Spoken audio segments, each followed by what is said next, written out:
Investors analyzing a business or entrepreneurs building a business need to know when new customer growth is the problem. Not understanding when this is an issue can literally be a 100x return difference. Now, this is a real example I'm going to use between two businesses in the year 2000. Now, one of these businesses had 20 million customers and grew 40%. Whereas the other business had 22.5 million customers and grew 125%. Now, which company would you rather have owned, knowing nothing else? Now, many people are going to automatically assume the company with more customers and the company that is growing faster is going to be the better investment. Now, some investors are going to know to ask, oh, well, wait, is the company that's growing a lot quicker? Is it spending a lot more money to get that growth? Well, that is a great question to ask. And in this case, it actually wasn't. And the company that was growing quicker was profitable, whereas the company that was growing slower was actually losing money. And so here are the numbers once again. You have one company that has 20 million customers, is growing 40%, and loses $800 million a year. The other company has more customers at 22.5 million, is growing faster at 125% year over year, and is profitable, making about $35 million for that year in 2000. Now, with all of these facts, which company do you think would outperform? Now, obviously, you know that this is a trap because the company that is profitable and growing quicker was actually the worst business to buy, and by a long shot. And this is the 100x return mistake that many analysts and entrepreneurs make when they're trying to invest or build a business. And it ultimately comes down to one thing, and that is customer retention. Retention is the idea of keeping and retaining your existing business because you are offering something to consumers and you are making them happy. You are not causing them to leave your business. Now, this is important for a couple reasons, and people commonly misunderstand just how key retention is. And they think that growth can make up for lost customers, but it is not true.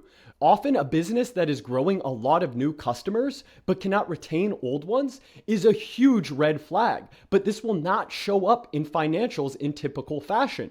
And if you are operating a business, you may think that you are growing and gaining a lot of momentum and traction, but you do not see that your business is about to implode. This is not theoretical either. There are many instances of businesses that were growing very quickly, and it turned out though that this growth was bad growth and led ultimately to their demise.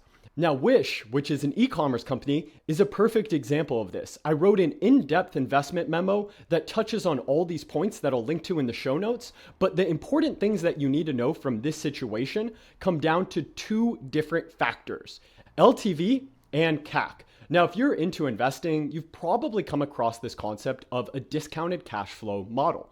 The idea is that a business is worth the sum of all future cash flows discounted back to present day. And so all the money the company makes over its entire lifetime, and then you don't want to pay for all of that future cash up front, you want to pay less, and the amount you're paying less is basically how much you're going to make over time. Now, we could take that same concept and apply it to an individual customer. What is the DCF of one customer? That is basically what a lifetime value is, or an LTV is. And so when you are getting the LTV of a customer, and businesses do often actually model this out, what you are basically doing is you're thinking, how many periods is this person going to pay me for? And how much money are they going to pay me in each period?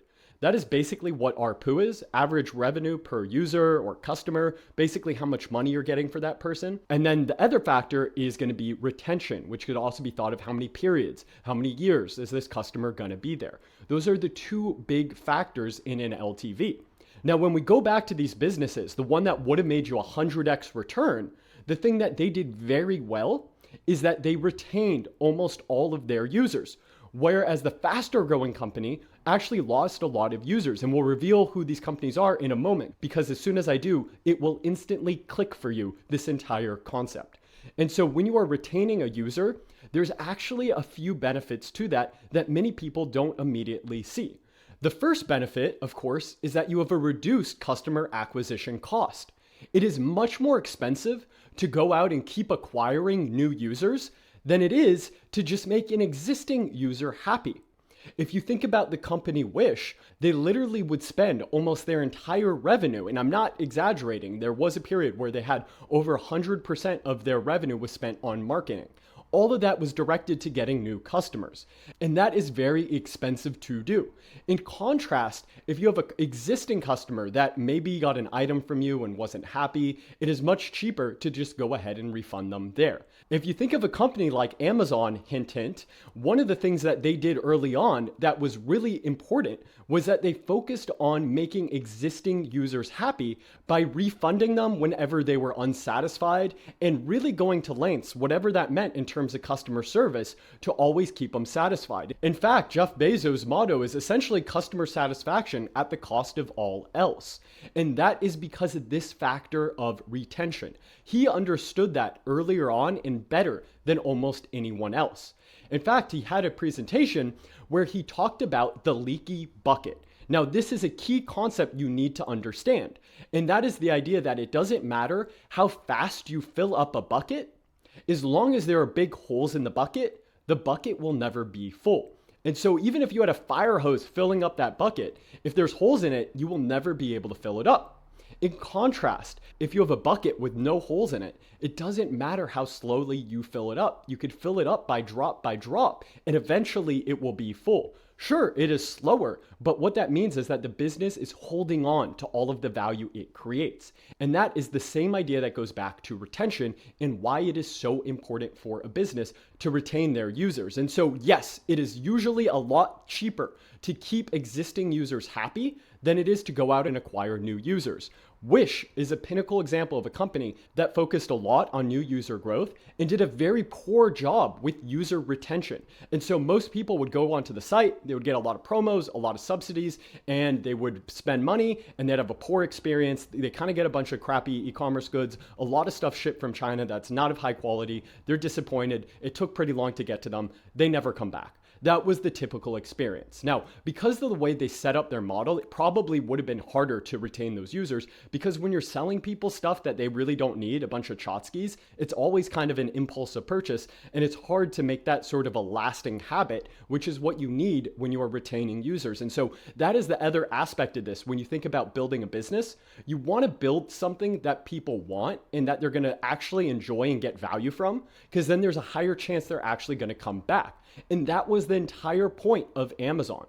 Early on, Jeff Bezos would say, we're going to focus on three things: more selection, faster shipping times, and lower pricing. Understanding that these were three things people would always value highly. And the better and better they could do on these variables, the more customers would want to stay.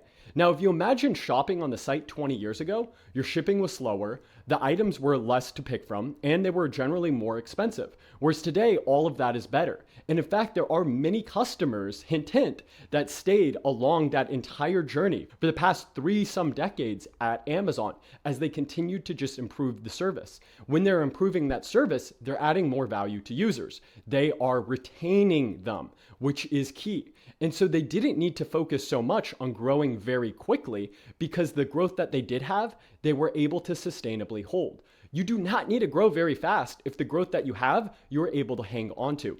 In contrast, when you're growing very quickly, very often it's actually hard to maintain a very consistent and good customer experience. And that is because your systems and infrastructure just cannot manage all of this deluge of people coming in.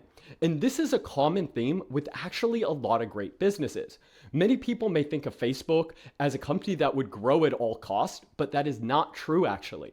Early on, they were very careful to limit growth. They only opened up the service by a university by university basis. And so it started with just Harvard. Then they opened up at Yale, Columbia, all the Ivy Leagues, then just colleges, then just educational institutions, and slowly expanded from there. The reason why that was so important for them was because if they just totally ungated growth and let everyone in at once, it would have overwhelmed their services because they would not have been able to handle all of that traffic. And this is not a counterfactual. If you think about the business Friendster, which was a social network that started in the early 2000s, that is exactly why they went out of business eventually. They grew too quickly, so they couldn't offer a consistent user experience. And so now you understand why retention is so important, but what about these other benefits of retaining users? Well, one of them is that when you have a really happy user, they tell other people about your service or product. A happy customer is going to be the absolute best advertising tool for you. Not only are people more likely to trust someone who's an actual customer and a friend of theirs, but it's also free. And so by you just focusing on making existing customers happy, they're going to grow your business for you, and they're going to stay there and spend more money with you. And on top of that, you don't have to pay and acquire new users. And so all of those reasons are why you need to focus on retaining users. If you are an investor or an entrepreneur, make sure you are doing this. And the other really important thing to consider though, if it is a company that is growing very fast like Wish was, and they're not retaining their users, what is eventually going to happen is they're going to run out of new users to acquire, which is what happened with Wish. They would spend a lot of money to acquire users. Once they got disappointed, they would leave, and it got more and more expensive to acquire more and more users. This is also in part as the sort of feedback and reputation they got was generally a poor experience. And so now you understand why it is so important to retain users. You understand that the lifetime value of a customer has to do with both how much revenue they're giving you in a period and also how long they're going to stay a customer. You understand that if you retain a user and you make them happier, they're going to spend more money with you and they're going to tell other people about your product. And you also understand that it's going to lower your customer acquisition cost. And so all of that is good stuff. And so if you were looking at these two businesses in the year 2000, as I hinted to, one of them was Amazon. Amazon at the time had 2 million fewer customers, was growing a lot slower, and was deeply, deeply unprofitable. In contrast, this other business was eBay. It was growing a lot quicker. People thought they had a better model because it was a marketplace that was profitable. And of course, people love growth. And so if you were to look at these two businesses at the time, how many people would have really said, I'm going to pick the slower growing business that is much more unprofitable? It's an interesting question to ask yourself, but now you know that if you were focusing on who is retaining users better, you would have known to pick Amazon, which would have returned over 100x from that time. In contrast, eBay did all right, it returned 10x, but that is a big difference in your returns. And so if you are an investor, make sure you are looking for these businesses that are providing value consistently, that are able to actually retain the users they are acquiring. If you're an entrepreneur, make sure that this is what you're focusing on when you're building your business as well. It will be so much easier for you in the long run when you don't have to worry about your customers leaving you.